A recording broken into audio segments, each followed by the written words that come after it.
Is your CPU not officially supported for Windows 11? Fret not. In our upcoming tutorial, we'll guide you through the steps to install Windows 11 on unsupported hardware. From tweaking BIOS settings to utilizing workarounds, we've got the methods to help you get Windows 11 up and running smoothly.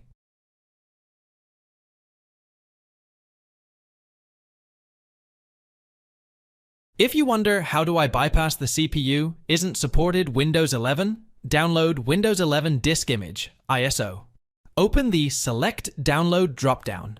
Select Windows 11. Hit the Download button. Click the Choose One dropdown. Select your product language, and then hit Confirm. Click 64-bit Download. This is how to install Windows 11 on unsupported CPU via ISO.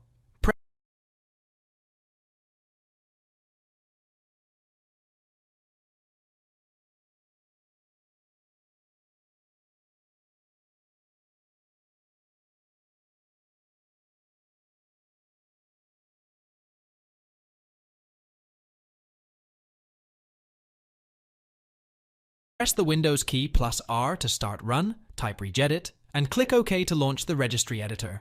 Navigate to the following path: HKE, Local Machine Owned System or Set UPO Mostap. In the right pane, you can right-click, select New, and then select the DWORD 32-bit value.